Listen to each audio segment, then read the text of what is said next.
entonces la clase pasada terminamos viendo los principales tratamientos como agentes anticonvulsivantes.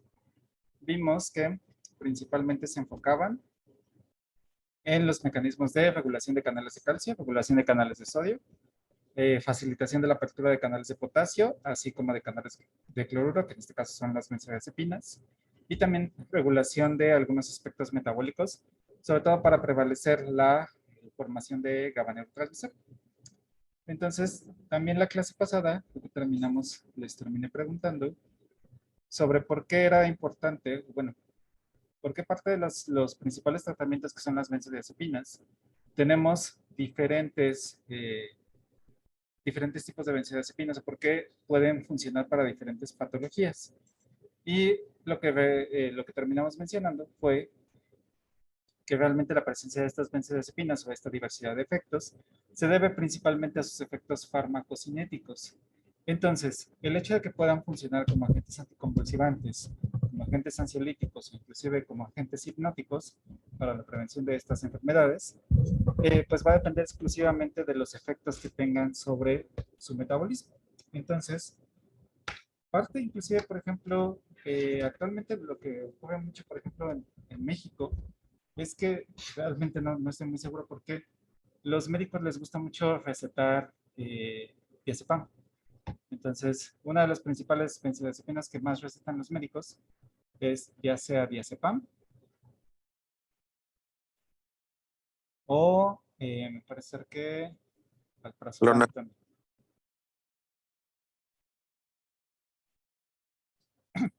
Ah, no es cierto, clonazepam es el que también. Diazepam y clonazepam son los que más les gusta recetar. Sobre todo, por ejemplo, van con el médico y les dicen, es que no puedo dormir, es que me siento un poco estresado y normalmente no me puedo concentrar, entonces quisiera como que me recetara alguna benzodiazepina o algo que me ayudara para dormir. Entonces el médico les receta un diazepam de 10 miligramos y no obstante con esto les dice que además de esto, de su tabletita, la apartan. Entonces que se tomen ya sea media tableta o que se tomen un cuarto de tableta, luego les indica. Entonces, dicen, bueno, ya con un cuarto de tableta te va a ayudar para tener estos agentes hipnóticos y que puedas dormir de manera correcta. Ustedes todavía no lo han visto, pero ya que lleguen a la parte de tecnología farmacéutica, sabrán que no está recomendado partir ningún tipo de medicamento. Esta rayita que se encuentra a la mitad de la tableta tiene que ver más que nada con el proceso de manufactura, pero no es una indicación que significa que ya está, digamos, como trazada esa línea para que fácilmente la podamos partir. Simplemente es, digamos, parte del diseño, específicamente es la forma del punzón que permite hacer la compresión de estos medicamentos. Entonces, si el diazepam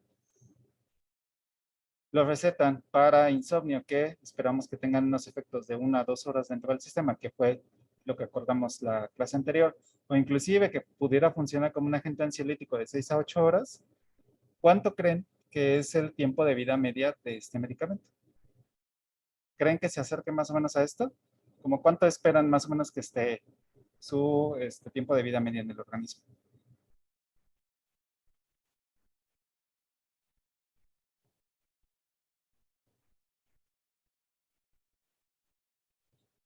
Poco más de 8 horas. 8 horas, ok. Yo diría que 24 horas.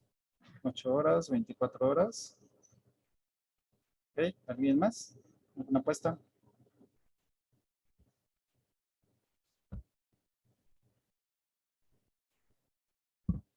Un valor que se les Yo ocurra. creo que podría ser de unas 2 horas, ¿no? Porque si aumentamos la cantidad, pues puede ser que tengamos los otros dos efectos, ¿no? A más hora, bueno, con más tiempo de duración. Ok, 2 horas. Bien, pues el tiempo de vida media del diazepam es de 72 horas, más o menos 24 horas. Quiere decir que en promedio, una tableta de diazepam de 10 miligramos va a estar en su organismo por aproximadamente 3 días. Entonces, el hecho de que se tomen, por ejemplo, inclusive un cuarto de tableta, lo único que va a hacer es que se va a absorber más rápido. Los efectos depresores se van a observar de manera más rápida, pero este diazepam va a estar haciendo su efecto depresor por al menos 3 días. Tal vez en menor concentración por la dosis que estamos ingiriendo. Sin embargo, sí va a estar mucho tiempo dentro del organismo. Entonces, el diazepam es un excelente tratamiento, pero como un agente anticonvulsivante, porque puede dar esta protección prácticamente por 3 días, o inclusive si, por ejemplo, el paciente no se toma el medicamento, no lo cree conveniente, pues tiene esta como protección de respaldo. El clonazepam, pues anda más o menos parecido, tiene su tiempo de vida media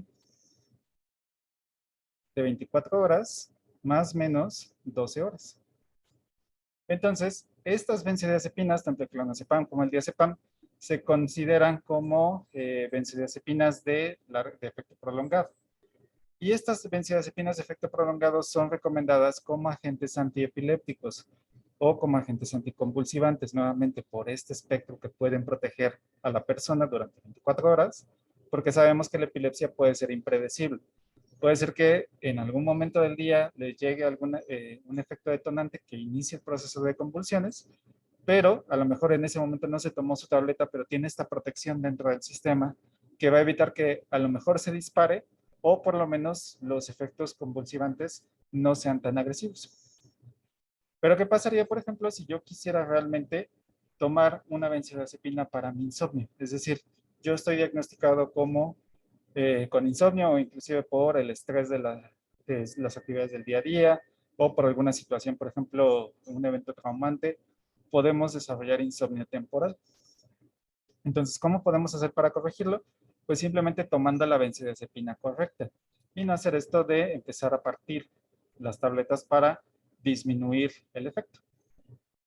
Entonces, vamos a hablar sobre la clasificación de las benzodiazepinas.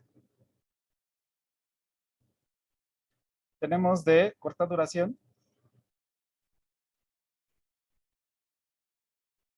que estas oscilan entre 1 y 6 horas, más o menos.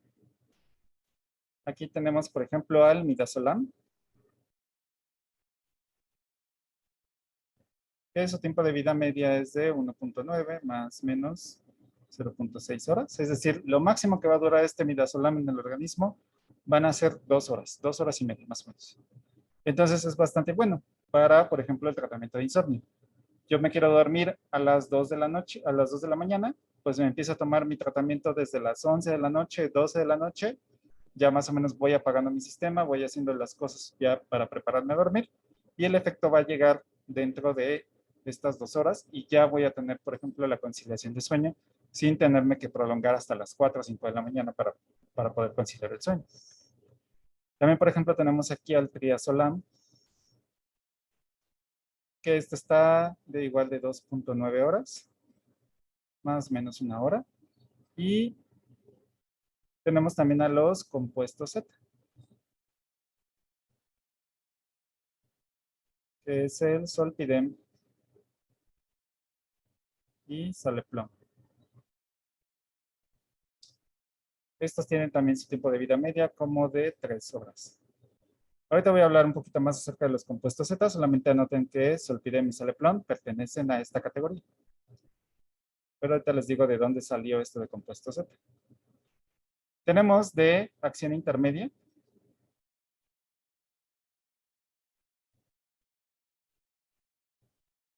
Y aquí tenemos, por ejemplo, al estazolam y al oxazepam.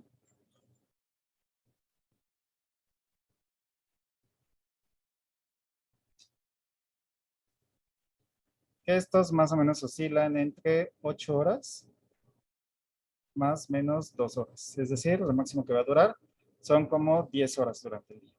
Y tenemos las de acción prolongada.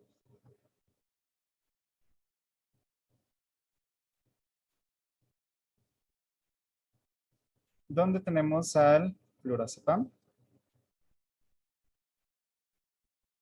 tenemos al diazepam, al clonazepam y al cuazepam.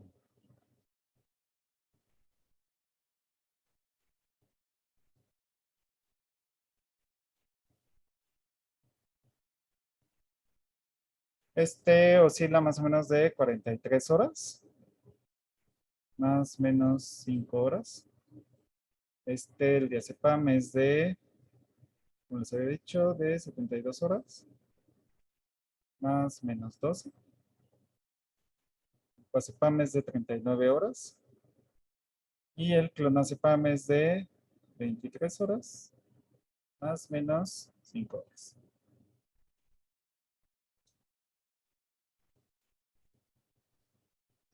Entonces, todas las benzodiazepinas, sin importar el tipo de benzodiazepina que pertenezcan, van a tener el mismo mecanismo de acción. Todos van a facilitar la apertura de canal de GABA y van a tener su dependencia de GABA neurotransmisor. Sí, adelante, Carlos. Sí, yo le quería preguntar, entonces si por decir se toman el clonazepam, o sea, ¿en cuánto tiempo más o menos haría efecto? El efecto va a empezar a observarse desde las 2 horas y se va a mantener por las siguientes 72 horas. ¿Qué es lo que va a pasar o qué efecto se presenta, por ejemplo, con el clonazepam? Eh, lo que vamos a observar es primeramente generación de sedación, luego viene la cara de hipnosis, luego podemos entrar inclusive en este estado de hipnosis y después viene el efecto anticonvulsivante. También ahí podemos generar cierto efecto ansiolítico. ¿Qué es lo que va a pasar? Supongamos te tomas el clonazepam para dormir, porque tienes insomnio, te lo recetaron, te tomas el clonazepam, sí te va a hacer efecto, te vas a dormir, pero ¿qué va a pasar? Eventualmente te tienes que levantar. Entonces los efectos hipnóticos se llegan a pasar aproximadamente dentro de las primeras 3 horas. Tú, digamos, como tu sistema se empieza a reactivar por la liberación de todos estos neurotransmisores excitadores. Si es que no te tumbó, es decir, si es que no te deja dormido durante 12 horas, vas a poder levantarte. Sin embargo, vas a estar todo el tiempo aletargado, vas a estar así como con mucho sueño. Prácticamente esa sensación que todos tenemos los primeros 5 minutos después de que nos levantamos así súper temprano. Esa sensación de que no sabes ni dónde estás, ni que estás todo de malas. Esa sensación se va a extender aproximadamente por 4 horas. Entonces, ¿qué ha pasado, por ejemplo? No existen datos de muertes relacionadas con las benzodiazepinas. Bueno, sí existen, pero las muertes que se han visto por las benzodiazepinas no tienen que ver, por ejemplo, con una sobredosis, es decir, que realmente me pare el corazón, que realmente me deje en coma y que eventualmente pueda fallecer dentro del hospital.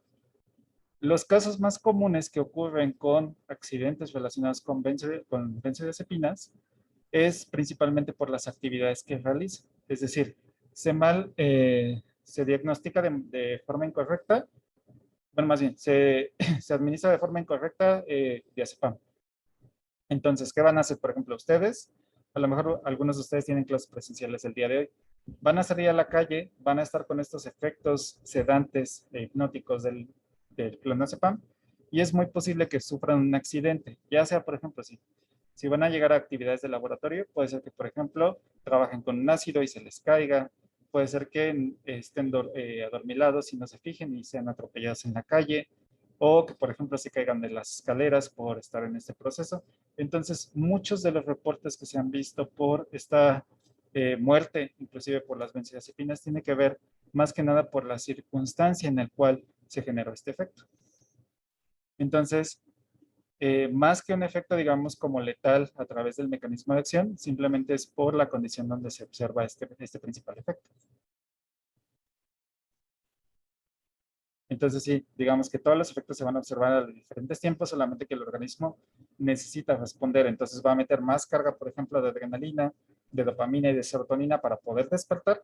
Sin embargo, la benzodiazepina ahí va a estar latente dentro del organismo y en cuanto pueda va a estar generando estos efectos depresores.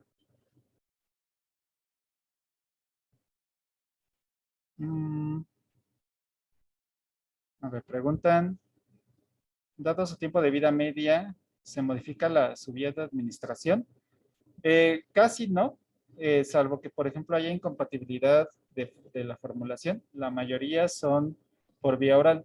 Me parece ser que hay algunos, creo que el Coazepam, no estoy muy seguro, vienen en forma intramuscular. La mayoría de los tratamientos se utilizan de forma oral, pero realmente los efectos sí se observan bastante rápido.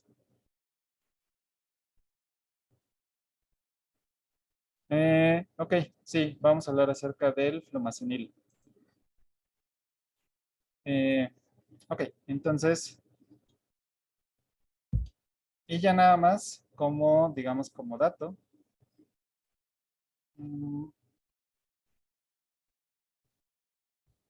Profe, y una pregunta, ¿también las benzodiazepinas en algún momento producen em, eh, síndrome, bueno, no síndrome de abstinencia, pero sí como dependencia y el efecto como rebote y eso? O sea, no del efecto rebote de engordar, sino como Sí, sí, sí. en otro punto.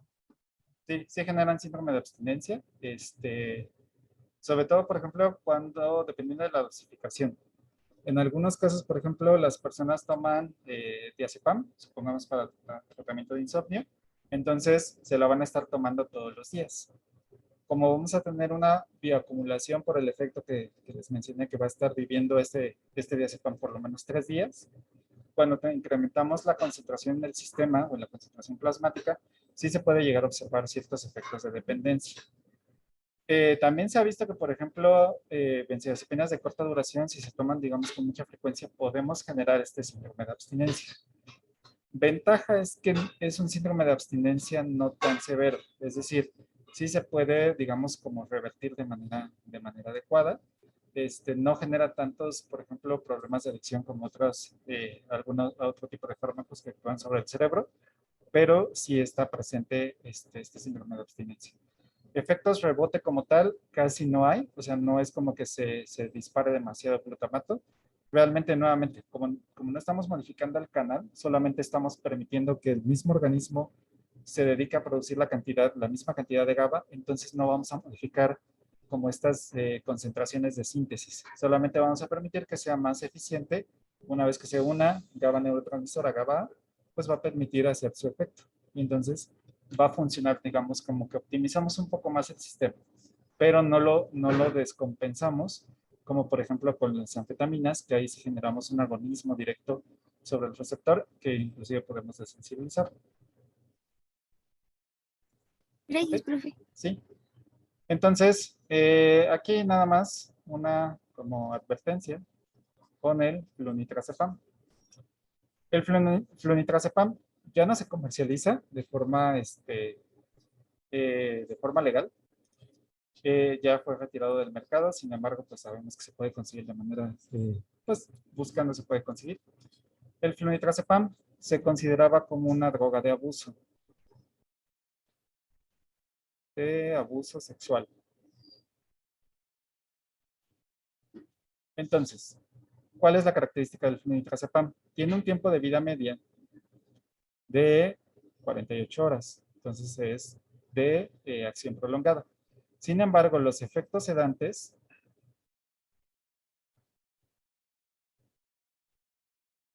ocurren entre 10 y 30 minutos. Entonces quiere decir que los efectos hipnóticos, perdón.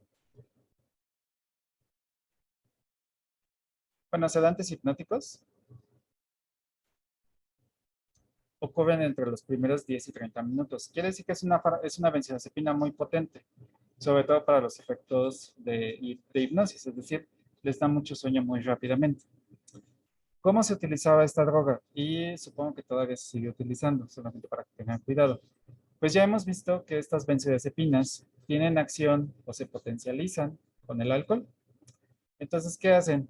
Lo que hacen es utilizar una forma soluble de este flunitrazepam, lo vacían en su bebida. Supongamos están se van a Café 76, dejan ahí su cerveza y les vacían flunitrazepam.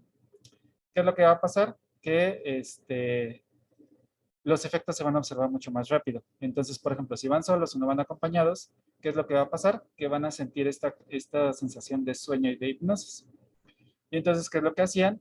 Pues simplemente ya veían a las víctimas, les vaciaban este medicamento y entonces la sacaban pensando que ya estaban borrachos. Y entonces lo utilizaban como drogas para abusar sexualmente de las personas. Entonces, nuevamente, recordemos que sí estamos expuestos, todavía hay lugares donde utilizan benzodiazepinas, tal vez no flunitrazepam, pero sí otras benzodiazepinas que van a tener un efecto tal vez no tan rápido, pero sí presente. Entonces, nuevamente, mucho cuidado cuando vayan. Número 1, no vayan solos o solas. Número 2, siempre cuiden exactamente lo que están tomando y lo de siempre, ¿no? Revisen exactamente que lo que les están sirviendo es pues bien sellado, ¿no? Con control de calidad. Entonces, ¿cómo podemos, digamos, remediar esta situación? Como bien mencionaba Scarlett, uno de los tratamientos que se utiliza, o más bien el único tratamiento que se utiliza como antídoto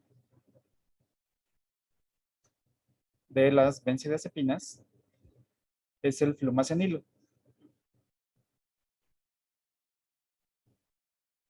El flumazenilo es un antagonista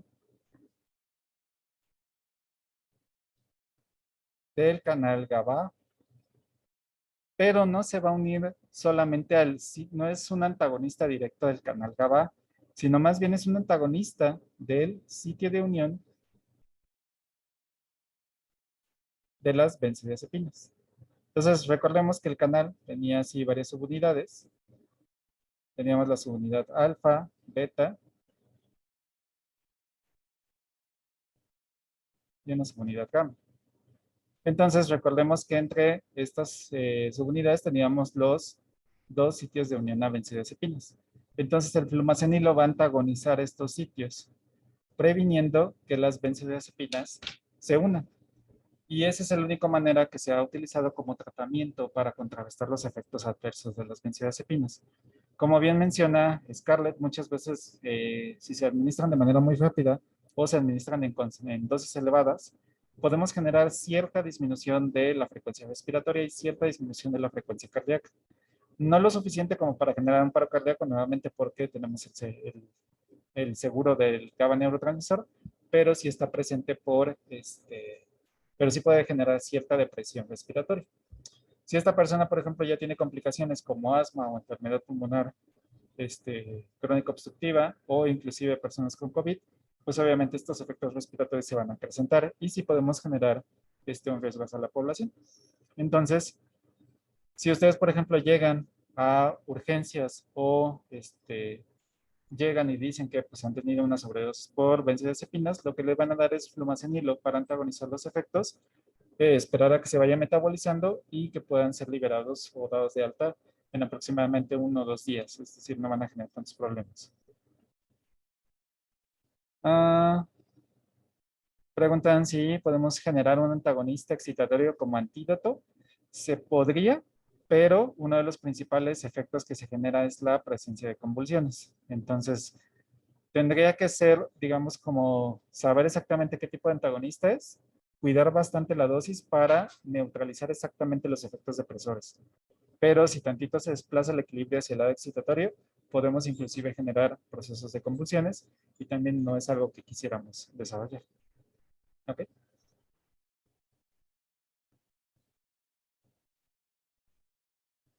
Y entonces, ¿por qué ocurren estos tiempos de vida tan altos? Es decir, casi nunca hemos visto fármacos, o bueno, a lo mejor en lo que llevamos de los cursos, inclusive de Pharma 1, nunca hemos mencionado fármacos que tengan tiempos de vida media tan elevados. Casi siempre oscilan entre 12 horas, 18 horas, pero 72 horas dentro del organismo es algo muy raro dentro de los medicamentos. ¿Por qué ocurre esto? Pues prácticamente tiene que ver con el metabolismo. Por ejemplo, aquí tenemos la molécula del diazepam. Tenemos aquí este anillo de 7 miembros, que es el anillo de azepina, y tenemos aquí el grupo fenilo, por eso el nombre de las benzodiazepinas. Todas las benzodiazepinas van a tener este núcleo, su anillo aromático y su anillo de 7 miembros con 2 nitrógenos, que es el anillo de azepina. Entonces, vean, por metabolismo de fase 1, lo que vamos a generar es una demetilación. Es decir, vamos a quitar un metilo. ¿De dónde lo vamos a quitar? De aquí. Entonces vean que la estructura, que es el nordazepam, es prácticamente igual que el diazepam, solamente le quitamos el metilo, pero la parte farmacofórica, que es el núcleo de benzodiazepina, sigue intacto. Entonces, ¿qué va a pasar? Que el diazepam realmente tiene un tiempo de vida media de 12 horas. Pero cuando se metaboliza a nortazepam, este va a tener efecto de 18 horas. Entonces vamos a estar viendo que los efectos se van a estar sumando. Después, por ejemplo, igual con un metabolismo de fase 1, vamos a ver que tenemos un proceso de hidroxilación, nada más aquí. Entonces generamos una hidroxilación. ¿Y qué va a pasar? Que vamos a generar el oxazepam. A lo mejor este tiene menor afinidad, pero prácticamente el núcleo de azepina sigue siendo igual. Entonces, a lo mejor aquí tenemos otras 10 horas. Entonces, si ya sumamos 12 horas, 18 horas y 10 horas, nos dan prácticamente las 40 horas. Entonces, ese es el problema del metabolismo de las benzodiazepinas, que los productos que se van a generar van a seguir siendo activos sobre el sistema nervioso central.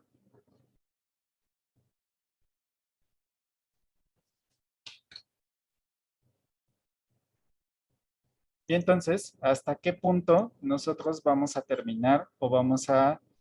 ¿sí es esa diapositiva, verdad, Paulina? Sí, listo, muchas gracias. Ok, sí, sin problema. Entonces, ¿hasta qué punto ya van a dejar de tener actividad sobre el organismo?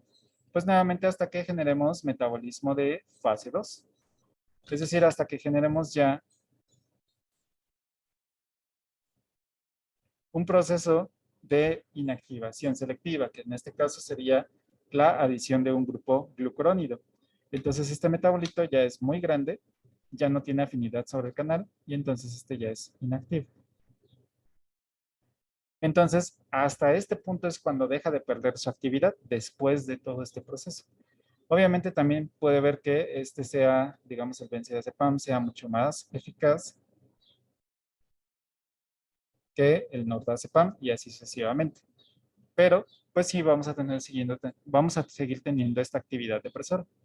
Entonces, por eso es que hay que tener como, digamos, como cuidado con respecto al metabolismo.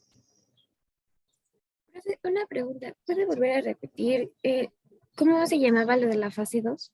Sí, en la fase 2, en este caso particular es la glucuronidación.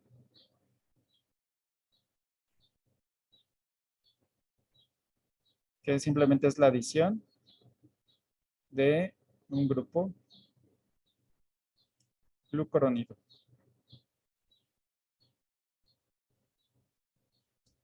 Entonces, un glucurónido es como un derivado de glucosa, es una molécula como un carbohidrato muy grande. Entonces, ya al adicionar este glucurónido directamente, ya es un impedimento estérico muy grande. Entonces, ya no puede tener esta afinidad sobre el canal y prácticamente es muy soluble como para ser excretado vía orina. Gracias, profe. ¿Alguna otra pregunta?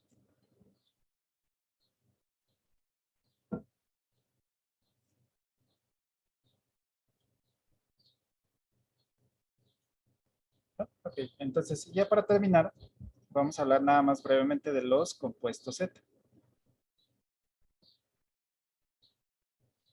Los compuestos Z nacen directamente en la búsqueda de un agonista GABA que no sea benzodiazepina. Nuevamente por este problema, ¿no? O sea, si diseñamos una benzodiazepina, tenemos que diseñar este grupo de azepina con su grupo benzil. Pero si buscamos alguna otra estructura química que sea distinta a las benzodiazepinas, pues no vamos a tener estos problemas de metabolismo, porque a lo mejor el metabolismo va a ser mucho más eficiente para inactivarlo de mejor manera. Y bajo esta necesidad o bajo este esquema se desarrollaron los compuestos Z, los cuales solamente tenemos el saleplom, saleplom, siempre le digo, el solpidem y la sopiclona. ¿Por qué se llaman compuestos Z? Simplemente porque todas en su nombre tienen al menos una Z. Bueno, ya en la esopiclona pues ya no le salió tan bien, pero Esa es la única razón por la que se llaman compuestos CEPA. Son agonistas GABA, van a tener un sitio muy parecido al sitio de unión de las benzodiazepinas. Sin embargo, aquí sus efectos son, o bueno, su tiempo de vida media es aproximadamente entre 8 horas, y bueno, 6 y 8 horas aproximadamente, ¿no? Entonces ya es un tiempo más razonable, son menos potentes que las benzodiazepinas y se utilizan como alternativa para problemas de ansiedad, insomnio y en personas que tienen alergia a las benzodiazepinas y que pues también puedan tener epilepsia. Entonces, esas son las únicas características. Efectos secundarios, efectos adversos van a ser exactamente los mismos. Podemos generar cierto síndrome de abstinencia. Podemos generar también cierta depresión respiratoria y cardiovascular, pero no muy severa. También son seguros porque su sitio les digo que está al ladito prácticamente de las de benzodiazepinas. Entonces también requieren de la presencia de GABA neurotransmisor para generar su efecto. Entonces solamente es una alternativa extra un poco más débil, con menor tiempo de vida media, pero la necesidad salió principalmente por esto, ¿no? Para evitar los tiempos de metabolismo tan elevados. ¿Dudas? ¿Pregunta? Profe, ¿qué es lo que les quita la potencia? La estructura. A ver, déjenme ver si les encuentro una estructura.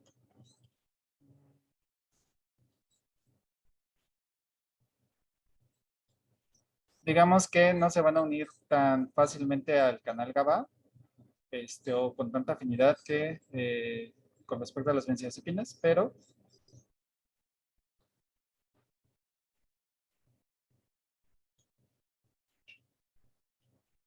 miren, esta es la estructura del zolpidem.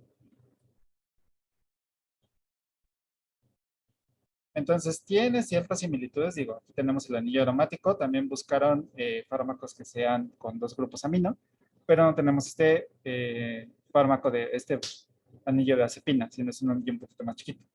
Entonces, su afinidad va a ser menor por el receptor y entonces se van a liberar más rápidamente. ¿Ok? Gracias. Sí. Bien. Entonces, si no hay más preguntas, vamos a empezar a hablar acerca del siguiente tema, que va a ser un poquito platicarles acerca de la serotonina y eventualmente hablarles un poco acerca de los agentes antidepresivos. Entonces, de manera general, vamos a hablar exactamente qué es la serotonina. Entonces, la serotonina es un neurotransmisor. Se sintetiza, como podrán imaginarse, en neuronas serotoninérgicas, es decir, son neuronas especializadas para la formación de esta amino. ¿Dónde los vamos a encontrar? Lo vamos a encontrar en el sistema nervioso central y en células enterocromafines del tracto gastrointestinal. Aquí de manera curiosa, es decir, que tenemos 2 vías, ¿no? Entonces, sobre sistema nervioso central y sobre sistema entérico. Entonces, en sistema nervioso central, el porcentaje de neuronas que van a producir la serotonina está entre el 5 y el 10% de la concentración total de esta serotonina. Mientras que en el sistema entérico, pues se encarga desde el 90 al 95%. Y de manera curiosa, este 90 y 95% que está en el sistema entérico, no sabemos exactamente para qué funciona. Actualmente lo que se están viendo, posiblemente hayan visto algunos trabajos o hayan escuchado hablar mucho acerca de estudios de la microbiota, que antes lo conocían como flora intestinal, aunque si se lo dicen a sus profesores de micro, los van a ver muy feo. Pero esta microbiota, digamos que es una combinación de diferentes bacterias que tenemos a lo largo del tracto gastrointestinal. Y se ha visto que, por ejemplo, en personas que tienen alteraciones de la microbiota, son mucho más susceptibles a presentar enfermedades relacionadas con serotonina, como el caso de la depresión. También se ha visto que, por ejemplo, ciertos estímulos que tenemos sobre los alimentos puedan estimular como estos estados de felicidad, es decir, el hecho de comer cierta comida chatarra, por así decirlo, que es bastante deliciosa y que nos pone de buen humor, a que si por ejemplo estamos acostumbrados o no estamos acostumbrados a comer comida saludable, que no nos da como este estímulo de bienestar, ¿no? Más que por ejemplo comerse pues unos tacos, una hamburguesa, una pizza.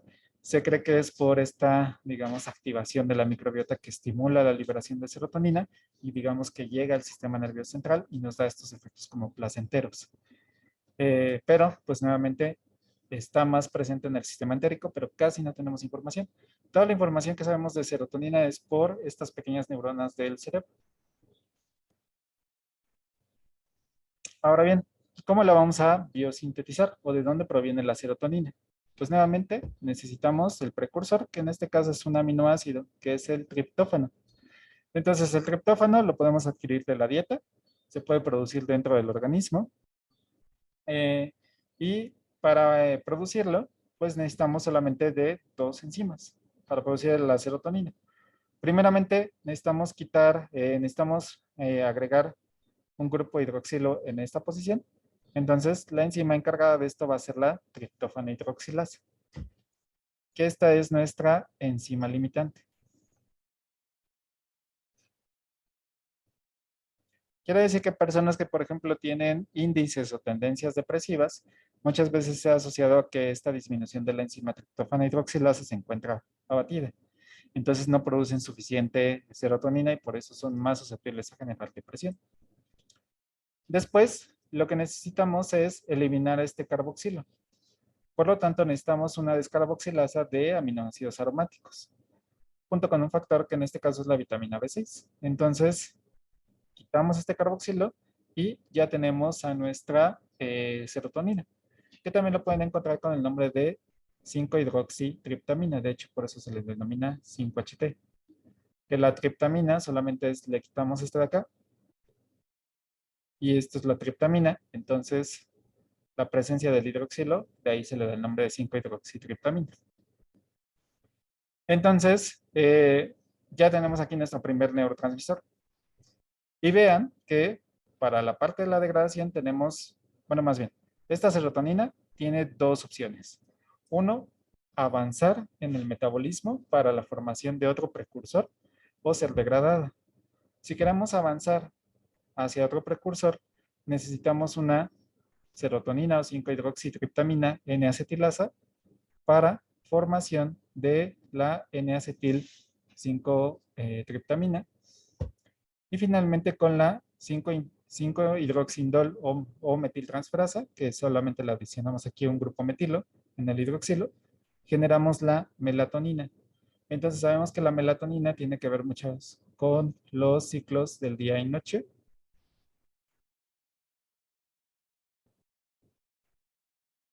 Son aquellos que nos va a dar, por ejemplo, la parte de hipnosis. Es decir, cuando los niveles de melatonina aumentan, vamos a inducir esta interacción de sueño. Si disminuyen, que normalmente esta disminución de melatonina tiene que ver con la cantidad de luz que están percibiendo en nuestros ojos, vamos a estar en tiempo de vigilia mucho más tiempo. Entonces, si recuerdan lo que les decía es que los celulares, todos estos dispositivos electrónicos generan ciertas frecuencias que activan a estas enzimas y van a facilitar la liberación, van a inhibir, perdón, la formación de melatonina. Por lo tanto, vamos a estar despiertos por más tiempo. Y dependiendo del tiempo que utilicemos el celular, va a ser estos efectos mucho más acrecentados. De hecho, ustedes inténtenlo. Si ustedes, por ejemplo, quieren dormirse, no sé, a las 2 de la mañana, dejen el celular media hora antes. Desde la 1:30 ya no tomen el celular, ni siquiera, o sea, programen su alarma, dejen todo y van a ver cómo les va a ganar el sueño mucho más fácil a que si 10 minutos antes de las 2 siguen todavía mandando los últimos mensajes y se van a dormir. Todavía puede ser que les tome unos 10-15 minutos, dependiendo de cada organismo, en generar esta parte de sueño. Tenemos una pregunta. Sí, exactamente, Desnis. Por esta parte, la depresión puede generar insomnio por las alteraciones de melatonina, ya sea que se produzca demasiada melatonina o que se produzca muy poquita. Entonces ya veremos más adelante que cierta depresión genera estos cambios directamente, tanto trastornos alimenticios, que ya podemos ver el índice por los efectos sobre el sistema entérico, y también los trastornos de sueño, que tiene que ver más que nada por esta parte de la melatonina.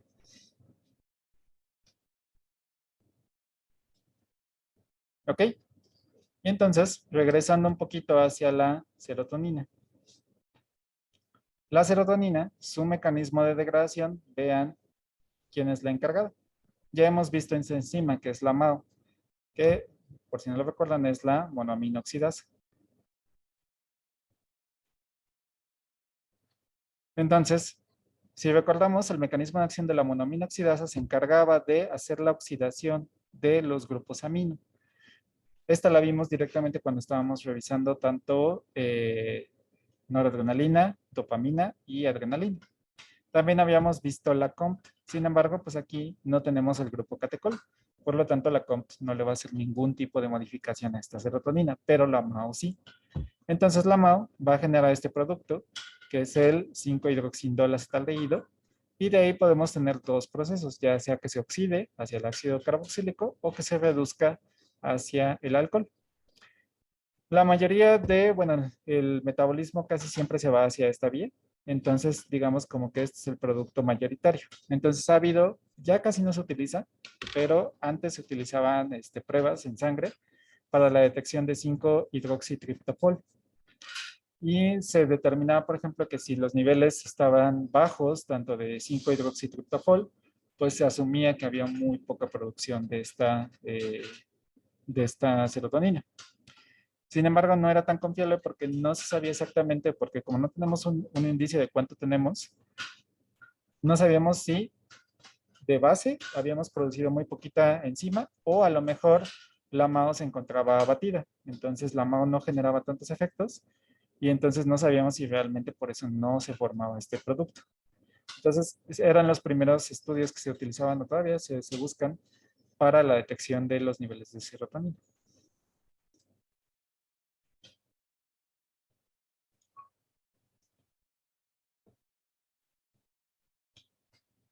Profe, ¿le puede regresar nada más rapidito a la otra? Sí, claro. Gracias.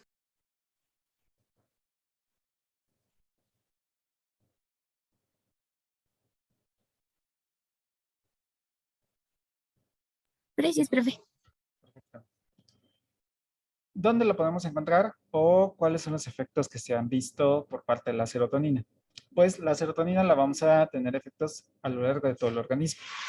Podemos generar, por ejemplo, efectos a nivel cardiovascular, a nivel, por ejemplo, metabólico, también a nivel pulmonar. Vamos a generar o vamos a estar relacionados con el vaciado gástrico, con procesos de náusea y vómito.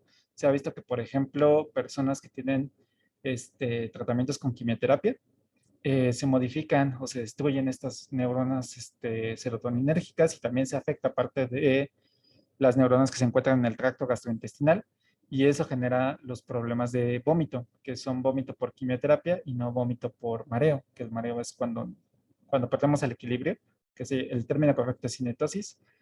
El mareo generado por quimioterapia posiblemente tenga que ver con este estrés directamente hacia el tracto gastrointestinal.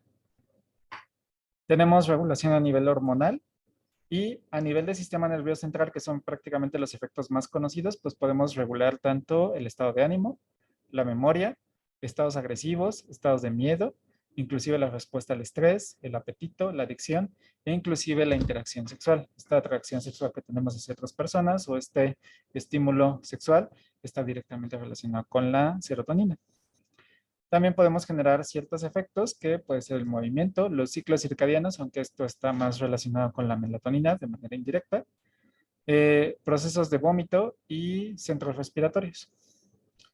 Y también tenemos efectos a nivel periférico, como la agregación plaquetaria, control de la micción o del proceso de orina, y también el desarrollo de glándulas sexuales femeninas, principalmente, sobre todo el desarrollo de glándulas mamarias. Entonces, ¿cómo podemos, digamos, interpretar de manera rápida, ya nomás para cerrar la clase? Habíamos visto que, porque si nos damos cuenta, tenemos efectos muy similares a los de adrenalina y noradrenalina. Entonces, adrenalina, bueno, noradrenalina y acetilcolina, digamos que regulan los efectos excitatorios e inhibitorios, digamos, mayoritarios. Por poner números, aunque estos números no son tan acercados a la realidad, pero para que quede un poco mejor el ejemplo. Si necesitamos una excitación, supongamos del 70% de manera abrupta, pues nos vamos a ir directamente con noradrenalina. Y si necesitamos regresar estos valores, por decirlo así, a un 30%, es decir, bajarlos de manera abrupta, vamos a utilizar acetilcolina para contrarrestar estos efectos excitatorios. Pero ¿qué pasaría si el organismo no necesita estos cambios tan drásticos? Es decir, digamos, todo el día nosotros no estamos en condiciones extremas, es decir, ni todo el día estamos supremocionados, ni todo el día estamos haciendo ejercicio, ni estamos como estresando demasiado al organismo, o la mayoría de nosotros no es así. Entonces, si necesitamos una modulación, supongamos que necesitamos, por poner un ejemplo, del 33% de la actividad excitatoria, podemos darle la carga del 30% a adrenalina y este 3% a serotonina. Y entonces la serotonina inclusive puede modular, por ejemplo, este 33%, a lo mejor a un 40%, ¿no? Entonces así funciona la serotonina. No vamos a ver efectos, por ejemplo, modulaciones sobre los receptores serotoninérgicos. Casi no vamos a ver cambios tan drásticos, sobre todo, por ejemplo, para condiciones patológicas. Casi no se utilizan, por ejemplo, fármacos serotoninérgicos para bajar la presión arterial, para bajar los problemas respiratorios o para dilatar el organismo. Casi no vamos a utilizar serotonina. Utilizamos casi siempre antagonistas o agonistas de adrenalina y acetilcolina. Entonces, estos fármacos cuestan un poquito más de trabajo porque nuevamente los cambios son más finos dentro del organismo y su distribución es generalizada. ¿Preguntas de esta parte? Profe, una duda. Sí. Entonces, ¿serotonina solo modula actividad excitatoria o también inhibitoria? También inhibitoria. Sí, esto aquí modulación, tanto excitatoria como inhibitoria. La siguiente semana vamos a ver, la siguiente clase, sí, la siguiente semana, vamos a ver los receptores, pero nada más así como de antemano. Vean que tenemos de todo. Tenemos GS, tenemos GQ y tenemos GI. Entonces, prácticamente tenemos de todos tipos de receptores en los serotoninérgicos. Entonces, la modulación va a ser prácticamente regulatoria a todos los niveles. ¿Ok? ¿Preguntas de esta parte?